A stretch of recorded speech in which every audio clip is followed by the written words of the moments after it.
Summer holidays வந்தாச்சு, நம்ம GT ஹாலிடேஸும் வந்தாச்சு. GT holidays, South India's number 1 travel brand. Stone Bench மற்றும் 2D என்டர்டைன்மெண்ட் தயாரிப்பில் கார்த்திக் சுப்ராஜ் இயக்கத்தில் சூர்யா நடிக்கும் ரெட்ரோ வெற்றி நடை போடுகிறது. SCA college of arts and science, நல்லொழுக்கம் நிறைந்த நவீன கல்வி. More details scacas.ac.in.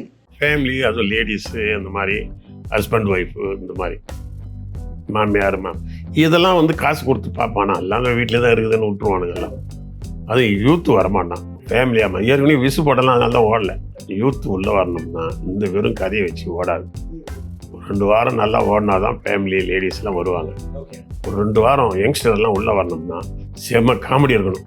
ஓகே, அந்த காமெடி கிளிங்கி சிரிக்கிற மாதிரி இருந்து வச்சுக்க, அவனுக்கு குஷி ஆகிடும். எனக்கு பிரதர்ஸு சிஸ்டர்ஸ்லாம் அதிகம். என்னுடைய ஒய்ஃபுக்கும் பிரதர்ஸ் சிஸ்டர்ஸ்லாம் 6 பேர் இருக்காங்க. அப்போ ஒரு பெரிய குடும்பம். அப்போ நம்ம ஃபேமிலி மேட்ரு, நான் வீட்டுக்கு மூத்தவன். ஓகே, பெரிய, அதாவது அண்ணன்.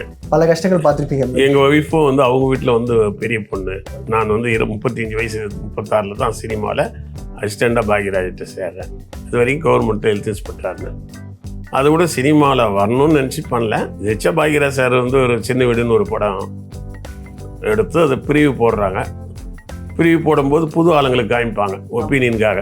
அப்புறம் என் ஒப்பீனியன்லாம் கேட்டார். இந்த படத்தில் கூட சின்ன மைனஸ் இருக்குது. ஒரு அந்த ஹீரோயின், உங்கள் மனைவி வந்து ஒரு குண்டாக இருக்கிறாங்கன்றதுக்காக தூக்கி போட்டு இன்னொரு பொண்ணுக்கிட்ட போகிறது சரியில்லை, இது என்ன அப்படின்னும் போது அவர் யோசித்தார். ஆமாம், அந்த லாஜிக் கொஞ்சம் அடிக்குது இல்லை. அப்புறம் என்னமோ தெரில. அப்புறம் காலையில் என் வீட்டுக்கு வந்து ஒரு வண்டி அனுப்பிச்சார். அவர் ஏதோ கூட்டின்னு வர சொன்னார். ஒன்று என்னடா அப்படின்ட்டு நான் மறுபடியும் சரி, சினிமாவில் வேலை செய்கிறியான்னு கேட்டேன். மற்றவங்களாம் யோசிப்பாங்க, நீ கரெக்டாக அது படம் எப்படி இருக்குதுன்னு கேட்டேன். நீ மடன்னு ½ பேசுனியா இல்லையா? நான் சொன்னேன், எனக்கு கேரண்டி கொடுக்கணும். நான் வேலையில் விட்டுட்டுன்னு வச்சு 2 கட்டம் ஆகிடும். அவர் ஒரு 18-20 பேர் அசிஸ்டண்ட்டுங்களை வச்சு, பார்த்திபன், பாண்டியராஜன் எல்லாம் பெரிய பெரிய குரூப்பெல்லாம் இருந்ததாங்க. லிவிங்ஸ்டன், குமார், அவங்களாம். அதனால் நல்லா பொறுமையாக தான் டீல் பண்ணார். சரி, அப்புறம் செட் ஆகிடுச்சு, உள்ளே போயிட்டேன்.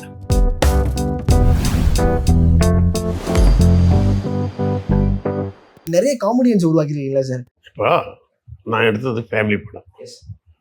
ஃபேமிலி, அதுவும் லேடிஸு, அந்த மாதிரி ஹஸ்பண்ட் ஒய்ஃபு, இந்த மாதிரி மாமியார் இதெல்லாம் வந்து காசு கொடுத்து பார்ப்பானா, எல்லாம் வீட்டில் தான் இருக்குதுன்னு விட்டுருவானுங்க எல்லாம். அது யூத்து வரமாட்டான் இல்லையா? இதுதான் அப்படின்னு யூத்து வந்து இந்த மாமியார் மாமனார் அதை பார்க்க இன்ட்ரெஸ்ட் இருக்கு. இதெல்லாம் என்னத்துக்கு? அவன் வீட்லேயே தங்க முடியல. அப்பா டார்ச்சரு, அம்மா டார்ச்சரு, மாமியார் டார்ச்சரு. இதுக்காகவே அவன் வெளியில் போயிடுறான் இல்லையா? தண்ணி அடிக்கிறான். ஃபேமிலி டார்ச்சர் சார்ன்றான். அவன் போய் மறுபடியும் படம் காசு கொடுத்து டார்ச்சரை போய் பார்ப்பானா? அதனால வரவே மாட்டான். ஃபேமிலியாமா ஏற்கனவே விசு படம்லாம் அதனால தான் ஓடல. நல்லா ஓடிச்சு சம்சாரம், அதுக்கப்புறம் ஓடவே இல்லை. இணையா போயா சும்மா உட்காந்துட்டு ரூம்லேயே உட்காந்துட்டு ஃபேமிலி பேசிட்டு வேறு அப்படின்ட்டான்.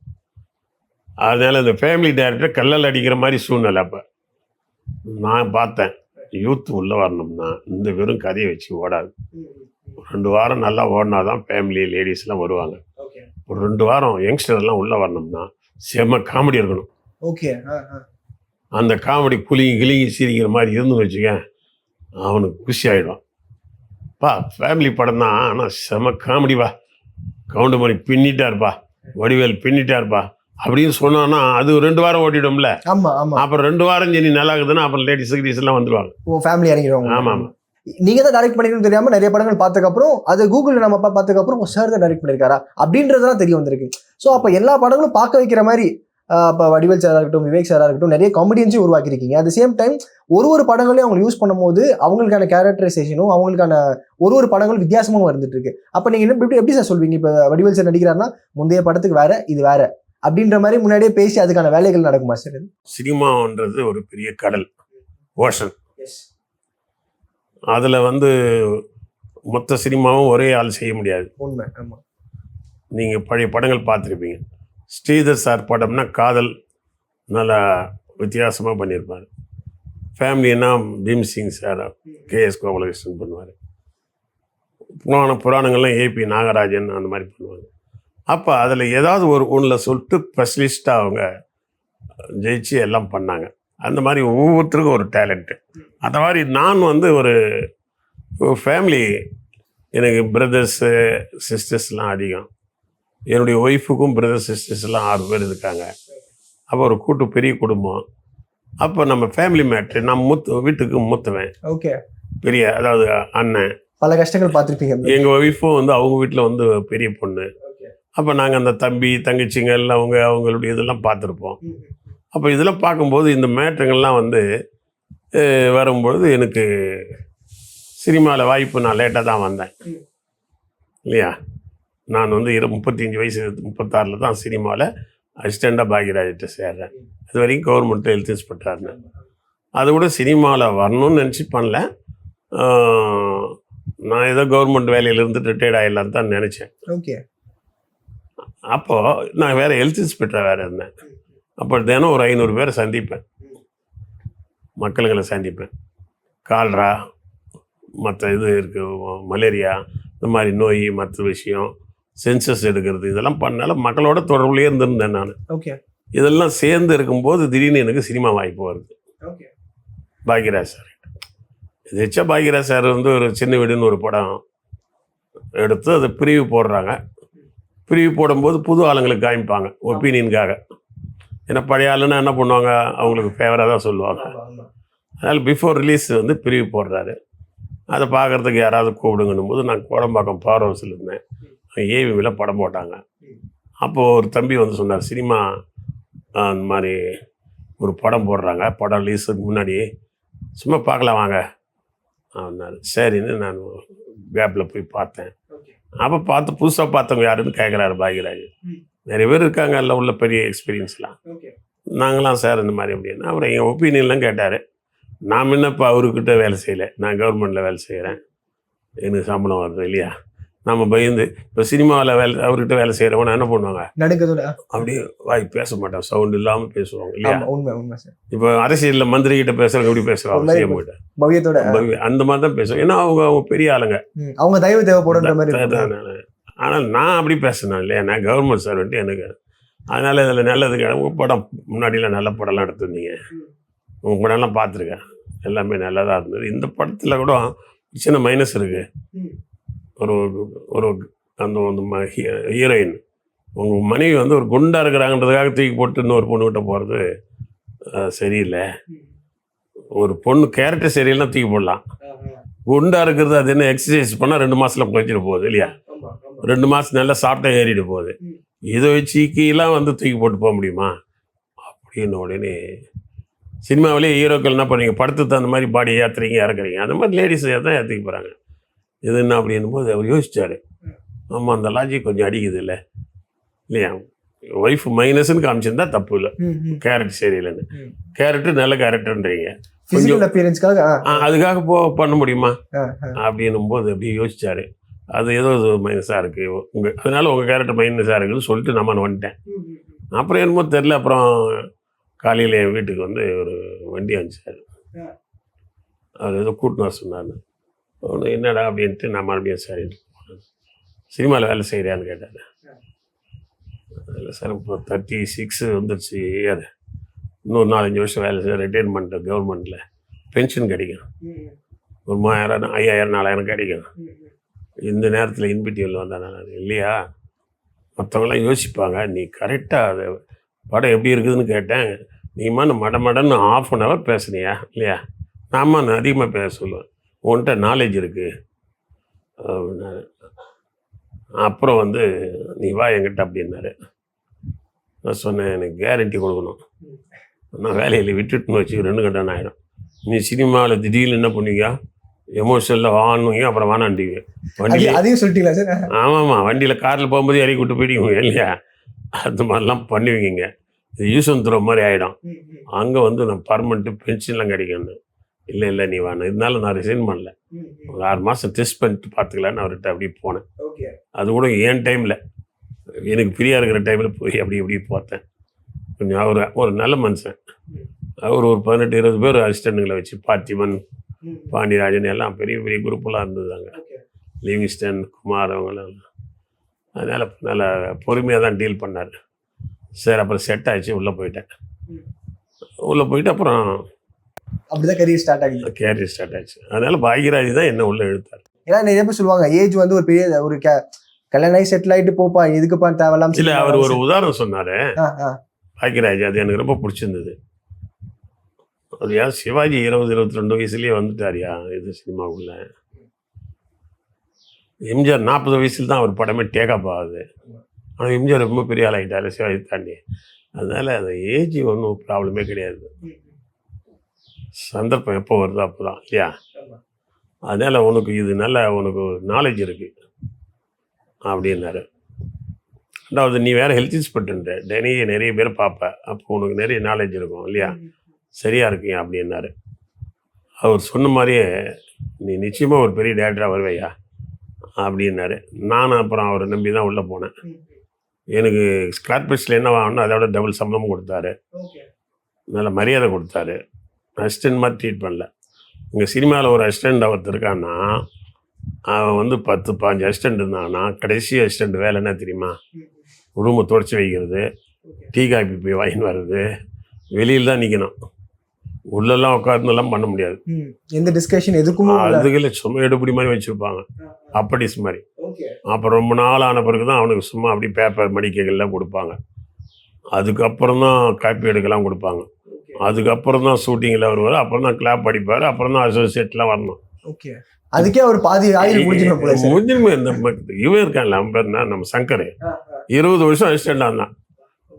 ஏதே 20 வருஷம் நீ நல்ல யோசனை பண்ணிப்பார். சங்கர் ஆமாம், இவங்க எல்லாமே. ரவிக்குமார் ரொம்ப நாள் அசிஸ்டண்டாக யாரார்ட்டே இருந்தார்.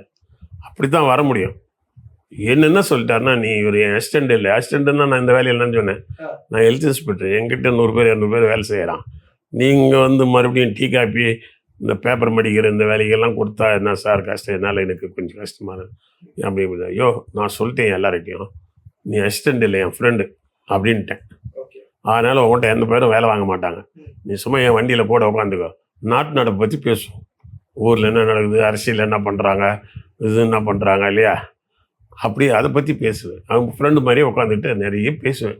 இன்ஃபர்மேஷன் டெஸ்க் மாதிரி யூஸ் பண்ணியிருக்காங்க. ஆமாம், அந்த மாதிரி யூஸ் பண்ணிட்டு இருந்தாரு. ஷூட்டிங்கில் கூட பார்த்தா அசிஸ்டண்ட்டை செய்கிற வேலையில் எனக்கு கிளாப் கூட அடிக்க தெரியாது. அதெல்லாம் அப்படியே கூட உட்காந்துருப்பாரு, என்ன ஏன் சீன் நல்லா இருக்குதான்னு என் மூஞ்சி பார்ப்பாரு, நான் சிஸ் வேணா, ஓஹோ நான் சீன் நல்லா இருக்குன்னு. ஏன்னா எனக்கு ஜனங்கிட்டே இருந்து பழக்கம் இல்லை, ஆடியன்ஸ். அவர் கேட்டார், நீ வந்து பப்ளிக்லேயே வேலை செஞ்சுருக்க, நான் பப்ளிக்கில் ஓடினா தான் அந்த படம், அப்போ பப்ளிக் பற்றி அதிகமாக உனக்கு தெரியுது, நீ இன்ஸ்டியூட்டில் படிச்சுட்டு வந்தவன் இல்லை இல்லையா, இன்ஸ்டியூட்டில் படித்தவனுக்கு டெக்னிக்கு தெரியும், ஆனால் மக்களுக்கு தெரியாதுல்ல அப்படின்னு என்ன ஒரு இது மாதிரி பயன்படுத்திக்கிட்டாரு. அது அப்படியே இருந்து அப்புறம் திடீர்னு பார்த்தீங்கன்னா எனக்கு வாய்ப்பு வெளியில் வந்துச்சு. இந்த பாண்டியராஜன் தான் ஹிட் ஆகிட்டான். பார்த்திபனும் ஒரு படம் ஹிட் ஆகிட்டாரு. இல்லை ஹிட் ஆகிட்டவொன்னு என்ன ஆகி போச்சுன்னா, பாக்யராஜ் அசிஸ்டண்ட்னா தூக்கிட்டு போய் கல்யாணம் பண்ணுற மாதிரி ஆகி போச்சு. அதுல போகும்போது நானும் அப்படி வந்துட்டேன்.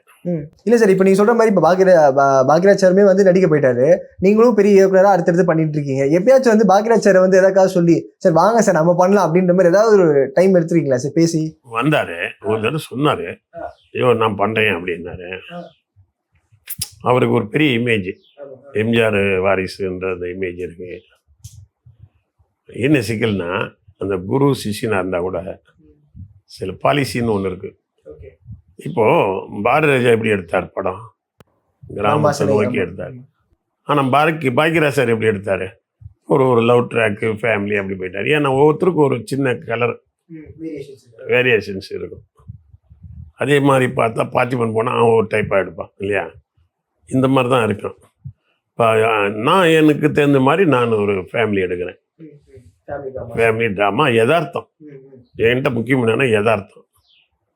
அதுவும் லேடிஸுக்கு கொஞ்சம் முக்கியத்துவம் கொடுத்து எடுப்பேன் நான். அது என்னமோ தெரியல, என் படங்களில் லேடிஸுக்கு அதிகமான ப்ரிஃபரன்ஸு. நிறைய லேடிஸ் வருவாங்க.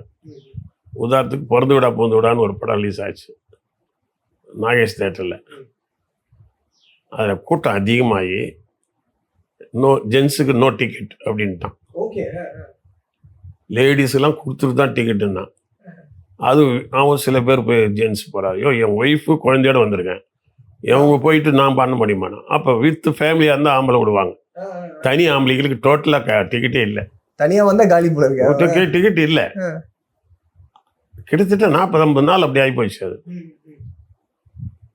அந்த மாதிரி லேடிஸ் டைரக்டர் மாதிரி ஆகி போயிடுச்சு. அது அதனால் இந்த பிறந்து விடா கதை இருக்கு இல்லையா, இதுதான் பாக்யராஜ் சார்ட்ட சொன்னேன் நான். சரி பண்ணலான்னு. யார் நேரம் பானுப்பிரியா அப்போ கொஞ்சம் யூத்து தான். பாக்யராஜ் பானுப்பிரியா சார் அந்த மாதிரி எல்லாம் இந்த கதையை கேட்டார் ஃபுல்லாக. அதில் வந்து பானுப்பிரியாவுக்கு கொஞ்சம் ஃபேவராக இருக்கும் அந்த கதை.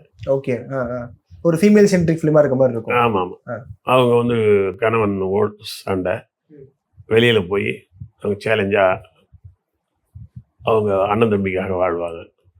அப்புறம் இவர் போய் சாரி கேட்பாரு. அந்த இடத்துல வந்து ஒரு ஹீரோயிஸும் கொஞ்சம் எதிர்பார்க்குறாரு. ஓகே, இல்லை அவங்க இறங்கி வந்து கேட்குற மாதிரி இருக்கட்டும், அந்த மாதிரி கதைகள் மாற்றம் பட சொல்கிறாங்க. அப்படி மாற்றினா நல்லா இருக்கா சார்? இது இந்த லேடிஸு கொஞ்சம் தூக்கில் தான் இருக்கும் அப்படின்னு. இல்லை அப்படின்னு கொஞ்சம் யோசிக்கிறார். ஏன்னா அவருக்கு இமேஜ் அதிகம். எனக்கு கதை அடிபடக்கூடாதுன்னு நினைக்கிறேன் இல்லையா? எவ்வளோ போய் எல்லாம் இருந்தாலும் கதை அடிக்கூடாது இல்லையா? அப்புறம் என்ன பண்ண, சாரி சார் இந்த மாதிரி கதையை மாற்றுவானா, வேறு எதாவது கதை பண்ணலாம், இந்த கதையில் வந்து டிஸ்டர்ப் பண்ணுவானா, அடுத்தது பண்ணிக்கலான்னு. இல்லையா நீங்கள் யோசனை பண்ணுனாரு. நான் திடீர்னு பண்ணி யாருமே கிடைக்கல. பார்த்த எல்லாமே இந்த மாதிரி தான் யோசிக்கிறாங்க. அப்புறம் சிவகுமார் அண்ணன் வந்து 10 வருஷமாக படம் பண்ணாமே இருந்தார் வீட்டில். அவருக்கு ஏஜ் ஆகி போச்சு. அவரே நான் போட்டேன் அதில். அப்போ அவருக்கு வயசு 60-65. அவரும் பாக்யராஜ் சார் கூப்பிட்டாரு. ஏன்னா அந்த படத்துக்கு விஷயம் மூவ் பண்ணுறியா இல்லையா? இல்லை சார் சிவகுமாரை நான் பேசினேன். சிவகுமார் ரொம்ப ஏஜியா, நான் சினிமாவுக்கு வரும்போதே அவர் பெரிய பீக்கில் இருந்தவர் இல்லையா? அவர் ரொம்ப ஏஜ். அவன் பையன்லாம் அவசரம் பேச நடிக்க ஆரம்பிச்சிட்டானுங்க. என்ன பண்ணுறது, நீங்களும் நடிக்கிறதுக்கு கதையை மாற்றக்கூடாது, நீங்களே வந்து நல்ல கதாசிரியர் இல்லையா, கதையை மாற்றினா அடிபடும் தெரியுது இல்லை சார் உங்களுக்கு அப்படின்னு. என்னையா நீ அப்படின்னாரு. இல்லைன்னா நீ பெரிய இந்த மாதிரி சிவகுமார் ஏஜ் ஆனவர் போட்டின்னா படம் அடிபடும் இல்லை. இல்லை சார் கதைனால இருந்தால் ஓடுது. நீங்களே வந்து ஹீரோவுக்கு உண்டான எல்லா குவாலிட்டியும் உங்ககிட்ட இருக்கா? கீச்சுன்னு பேசுறீங்க, எல்லாம் துணிச்சல் தான் அடிச்சு தூக்கிட்டு வந்தீங்க. அந்த மாதிரி சார். இல்லையா ஏஜியா பானுப்பிரியா உடனே பானுப்பிரியா நடிக்க மாட்டேன்னுச்சு. பாக்யராஜ்னா நடிக்கிறேன், சிவகுமார்னா அவருன்னு எங்கள் அப்பா வயசு. அம்மா ஒன்று கல்யாணம்லாம் பண்ண சொல்லலை, நடிக்க தான் சொல்கிறேன். இல்லை சார் நான் பாக்யராஜ் சார் ஏதாவது சொல்லிட்டாரோ என்னன்னு தெரியல. ஏன்னா அது நீ நடி, அடுத்த படங்கள் தருவேன், இந்த படம் நல்லா வரும், உன் பேர் வரும் அப்படின்னு. சரி என்ன அப்புறம் சமைச்சு வந்தது. ஆனால் சிவகுமார் என்ன விஷயம், ஐயோ எனக்கு மார்க்கெட்டே இல்லை, நீ போட்டிங்கன்னா படம் வெளியில் வராதில்ல, வியாபாரம் ஆகாதில்ல, அதெல்லாம் நான் வித்துறேன்னா விடுன்னு, சம்பளம் வேணாயா நீ போடியா நான் பார்த்துக்கலாம் அப்படின்ட்டு. ரொம்ப நல்ல மனுஷன் தான். ஏன்னா அவருக்கு 10 வருஷம் விட்டு வந்திருக்கிற திடீர்னு கூடும்போது அவருக்கு யோசனை பண்ணுவார் கண்டிப்பாக. ஏன்னா இது படம் வியாபாரம் ஆகணும், பாவம் அந்த படம் புடிச்சு தேரணும் இல்லையா, நம்மளால கெட்டுறக்கூடாதுன்னு நினச்சேன். இல்லை சார் நீ வாங்கன்ட்டு ஒரு கதையில் சின்ன மாற்றம். அனந்தம்பிங்களுக்காக ஒரு 10 வருஷம் கல்யாணமே பண்ணிக்காமல் இருந்து ஒரு அண்ணன் அப்படின்னு கொஞ்சம் இவருக்காக கொஞ்சம் மாற்றி இன்னும் கொஞ்சம் சிம்பத்தி கிரியேட் பண்ணுற மாதிரி பண்ணிட்டேன். பாக்யராஜ் சார் கூப்பிட்டாரு, எப்படியா மாற்றின என்னையா பண்ணேன்னு, இந்த மாதிரி கொஞ்சம் சின்ன மாற்றம் பண்ணியிருக்கேன் சார். அப்படியா சரி பார்ப்போம் அப்படின்ட்டார். அடுத்து பண்ணலான்ட்டார். அவர் இந்த படம் நல்லாவே ஓடி போச்சு. படம் பார்த்துட்டு பாக்யராஜ் சார் கை கொடுத்தாரு. ஸ்கிரிப்டு உண்மைதான், என் ஸ்கிரிப்டுக்காக மாற்றிருந்தேன்னா அந்த மாதிரி அடிபட்டுருக்கு. அதனால தான் அதுக்கப்புறம் பண்ண முடியல, தள்ளியே போயிடுச்சு.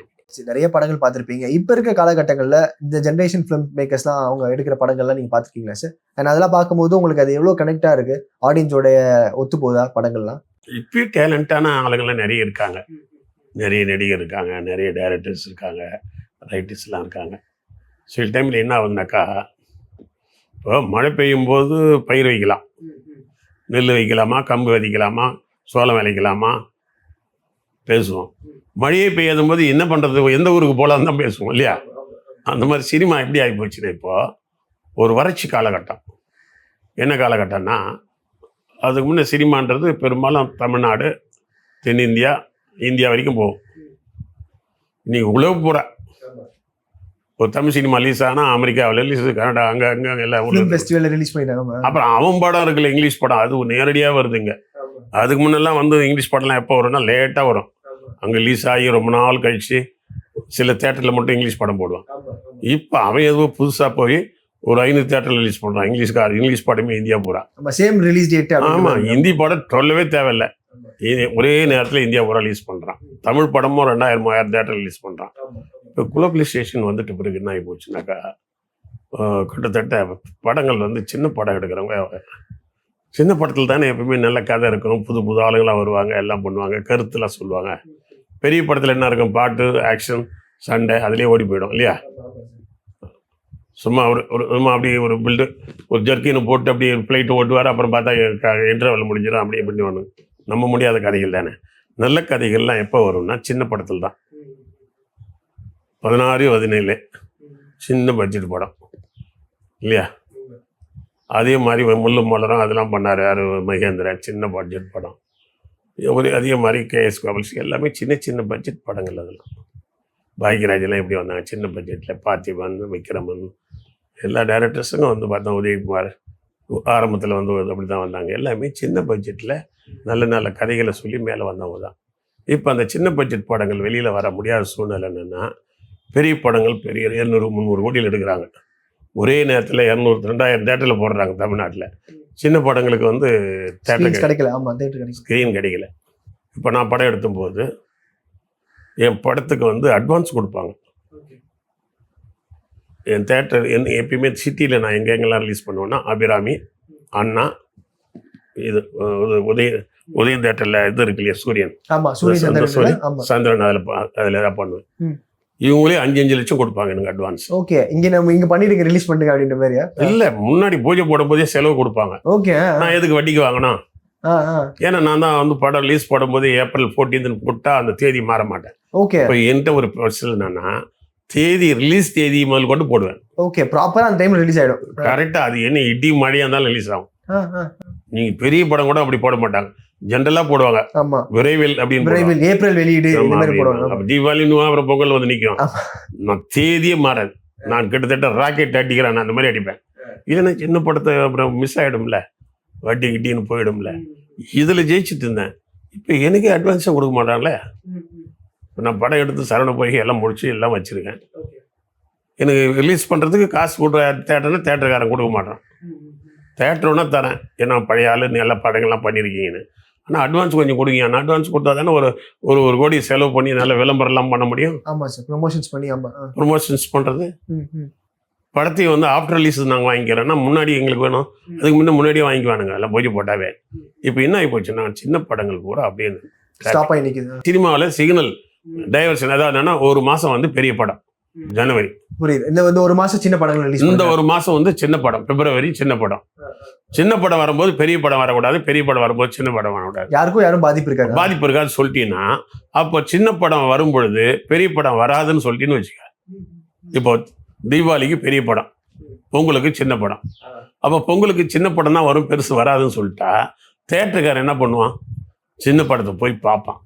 கம்பெனியில் போய் பார்த்து, சார் உங்கள் படத்தை கொடுங்கன்னுவான். இவங்க கேட்பான், சார் எனக்கு ஒரு தேட்டருக்கு ஒரு 2 லட்சம் 3 லட்சம் அட்வான்ஸ் கொடுங்க, நாங்கள் விளம்பரப்படுத்துறோன்னுவான். இல்லைன்னா அவன் தேட்டருக்கு படம் கிடைக்காதுல்ல, பெரிய படம் வராதுல்ல. உடனே இந்த படத்துக்கு ஒரு டிமாண்ட் வந்துடும். கரெக்ட். ஆமாம் சார், ஆமாம் இல்லையா. அப்போ ஆட்டோமேட்டிக்காக இந்த படமும் நல்லா ரிலீஸ் ஆகும். பெரிய படம், இவன் பெரிய படத்துக்காரன் என்ன பண்ணுறான்னா, இந்த தேட்டருக்கு எல்லாத்தையும் கையில் வச்சுக்கிட்டு சின்ன படங்களுக்கு வந்து டேட்டு கிடைக்காம பண்ணி பிளாக் பண்ணிடுறாங்க.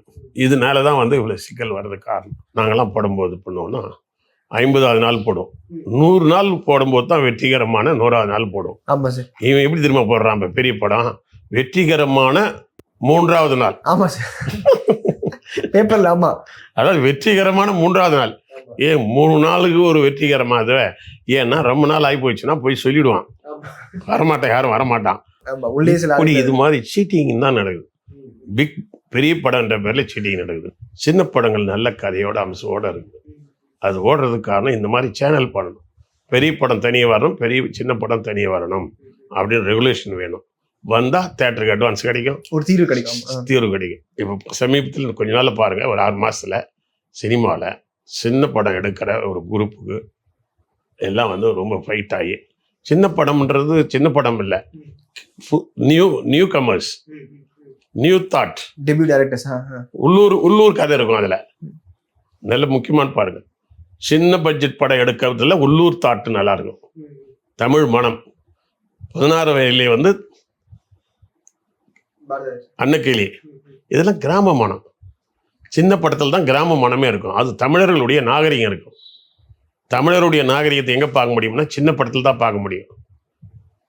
மீதியெல்லாம் என்ன பண்ணுவோன்னா அமெரிக்காவில் நடந்துடுவான், எலைட் ஆடியன்ஸ் சொல்லுவாங்க. ஆமாம், 2 சீனுங்க நடிச்சுட்டு அப்புறம் அமெரிக்காவுக்கு போயிடுவார், பாரிஸில் போய் பாட்டு பாடுவார், அப்படியே போடுவார். அவர் கோட்டை கழட்டுறதே கிளைமேக்ஸில் கூட கழட்ட மாட்டார் அவர், இல்லையா? இப்படி தான் போயிட்டுருக்குங்க. அதனால் மண் வாசனையான படங்கள் தடையாகி போச்சு. தமிழ் கலாச்சார பண்பாட்டு படங்கள் வர்றது தடையாகி போச்சு. இது இதை உடைக்கிறதுக்கு சின்ன பட்ஜெட் படங்கள் வந்தாகணும். அது தேட்டருக்கு வந்தாகணும். இது கிட்டத்தட்ட என்ன குறிலா வர மாதிரி தான், இல்லையா? ஆமாம். அதனால் இந்த மாற்றம் வரும்பொழுது எல்லாருக்கும் வாய்ப்பு கிடைக்கும், எல்லாரும் ப்ரொமோஷன் ஆகிறோம். சினிமா மீடியாவுக்குள்ள வந்தவங்க அத்தனை பேர் சம்பாதிக்கணும்.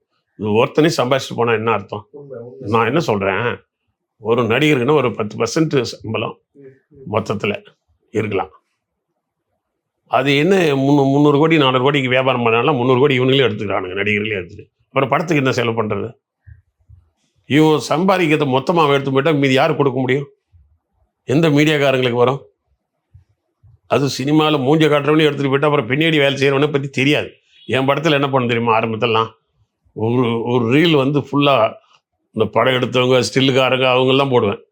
ஓப்பனிங்கில் காமி ஸ்டில் டைட்டில்லே பார்த்தீங்கன்னா எப்படி படம் வந்துச்சு, மேக் பண்ணாங்கன்னு. ஓகே, மேக்கிங்லாம் அதிலே காமிச்சிருங்க. மேக்கிங், ஆமாம், இவன் இங்கிலீஷ் படம் மாதிரி மேக்கிங்கு இவன் தானா பண்ணுறான், யாருக்கு தெரியும் மேக்கிங்கு? என்ன நீ காட்டுற, புரியுதா? என்ன இந்த இதில் காமிக்கிற, நான் தெரிகிறேன், நீ இது வீடியோவில் வரதால நீ தப்பிச்சிடுவேன். ஆனால் இவங்க 2 பேரும் கஷ்டப்பட்டு கொஞ்சம் ஃபோக்கஸ் பண்ணி அதை பண்ணி இதை பண்ணி மேலே ஏற்றி கீழே ஏற்றி எல்லாம் பண்ணியிருக்காங்களே, இவங்க யாரும் தெரியாது. அவங்க போய் சத்தியம் பண்ணணும், நாங்கள் அந்த படத்தில் அந்த இது நாங்கள் தாங்க எடுத்தோம் அப்படின்னு. அதனால நீங்கள் என்ன பண்ணணும், இதில் போடும்போது முன்னாடி எல்லாரும் சும்மா ஒரு ஸ்க்ரீன் அவர் டீம் அப்படின்னு ஒன்று போட்டுடணும். எது எல்லாரும் போட்டோம், இது நான் பின்னாடி இவங்கள வேலை செஞ்சிருக்காங்க. இல்லைன்னா நம்ப மாட்டானுங்க. உண்மை சார், காலம் மாறி போயிட்டு இருக்கு. அப்படி ஆமாம், ஜனங்களுக்கு புரியாது. இன்னைக்கு யாராவது ஒரு கேமராமேனை சிஎம் ஆகணும்னு எதாவது பேசினானே எவனாவது, இல்லையா? பின்னாடி இருந்தா தெரியாது. ஸ்டில் கேமராமேன் இவர் தான் சிஎம் ஆகணும்னு சொன்னானா? மூஞ்ச காமிக்கிற மட்டும்தான் வரணுன்றான். டைரக்டர்களே ஏன் நடிக்க ஆரம்பிச்சான்னு தெரியுமா? ஐயோ எல்லாம் சிஎம் நாமளும் மூஞ்ச காமிச்சு மேலே சிஎம் ஆகிடலாம், அப்படி ஒன்று வந்துச்சு. ஓகே, ரவிக்குமார்லாம் ஏன் நடிக்கிறான் தெரியுமா? அவன் ரவிக்குமாரே என்ன சொன்னார், டேரக்டரு ஃப்ரெண்டு தான் அவன். நம்ம அப்போ சொல்லுவோம்ல, சார் நம்ம டைரக்ஷன் பண்ணும்போது நம்ம யாருன்னே அவனுக்கு தெரியல சார். சும்மா சில படத்தில் போய் 4 சீன் நடிக்கிறோம் சார், உங்கள் படத்தில் எல்லாம் நடிச்சிங்கன்றான். டைரக்ட் பண்ண படத்தை விட்டுறாங்க. ஆமா, நடிச்சதை மட்டும் பிடிச்சிக்கிறாங்க. இந்த மாதிரி சுந்தரராஜன் சொல்றாரு, சார் இந்த இவனுங்களுக்காக எவ்வளோ கஷ்டப்பட்டேன் சார், எல்லாம் நடிச்சேன் சார். அதெல்லாம் அப்பெல்லாம் சம்பளமும் கொடுக்க மாட்டானுங்க, பெருசாக பண்ண மாட்டேன். ரஜினி படம் பண்ணேன், கமல் படம், எல்லா படமும் பண்ணேன் சார், நான் பெருசாக பண்ணல. இப்போ சீரியலில் நடிக்கிறேன், எல்லாம் சார் நீங்கள் சூப்பருக்கு போட்டானுங்க, ஒன்றும் புரியல, இல்லையா? அதனால மூஞ்சி காமிச்சாதான் சார் அப்படின்றாங்க. என்ன நடிகன்னு வற்புறுத்திட்டு இருக்கிறாரு. இப்போ நான் கூட நான் படங்கள்ல எல்லாம் பண்ணேன், பெரும்பாலும் மூஞ்சி காட்ட மாட்டேன். இந்த யூடியூப்ல அங்கங்க நான் பண்றேன் தெரியுமா? சார் நீங்க தானா, நீங்க நடிச்சிருக்கலாமா சார்? இப்போ வராங்க. ஐயோ இப்போ சொல்றீங்க, அப்பயும் நடிச்சிருக்கலாமா சார்? எங்கேயா உள்ள வரும்போது தான் சினிமால விடவே மாட்டேறீங்க, இல்லையா? இப்போதான் அப்படின்னாரு. அதனாலதான் இப்போ நடிக்க கூப்பிட்றானுங்க, அது பண்றானுங்க. சரி பார்க்கலாம், அதில் பார்த்துக்கலாம் அப்படின்னு. அடுத்த இன்னிங்ஸ் ஆரம்பிச்சிட்டு இருக்கு சார் அப்படின்ற மாதிரி. இது உங்க யூடியூப்னால நீங்க அடிக்கடி எல்லா இடத்துலயும் போடுறீங்க. ஆமா, நான் பேசுறேன், வைரல் ஆயிட்டே இருக்கு சார். ஆமா, எல்லாம் நான் என்ன பேசுவேன், ஏதோ நான் வாழ்ந்தது போனது பேசுறேன். இதை பார்த்துட்டு நல்லா நீங்க நடிக்கலாமா சார், நீங்க முன்னாடியே விட்டீங்க சார் நீங்க அப்படின்றாங்க. உங்களுக்கு அறிவுரை சொல்றாங்க. இல்ல கரெக்ட், அவங்க ஆளை தெரியாது இல்ல அவங்களுக்கு. சிறப்பு சார், நிறைய விஷயங்கள் ஷேர் பண்ணீங்க. உங்க நேரத்துக்கு ரொம்ப நன்றி சார். Thank you sir. நல்லதுப்பா, உங்க டீமுக்கும் நன்றி, எல்லாருக்கும் நன்றி. சம்மர் ஹாலிடேஸ் வந்தாச்சு, நம்ம ஜிடி ஹாலிடேஸும் வந்தாச்சு. GT holidays, South India's #1 travel brand. Stone Bench மற்றும் டோடி என்டர்டைன்மெண்ட் தயாரிப்பில் கார்த்திக் சுப்ராஜ் இயக்கத்தில் சூர்யா நடிக்கும் ரெட்ரோ வெற்றி நடை போடுகிறது. SE college of arts and science, நல்லொழுக்கம் நிறைந்த நவீன கல்வி. More details SACAS.ac.in.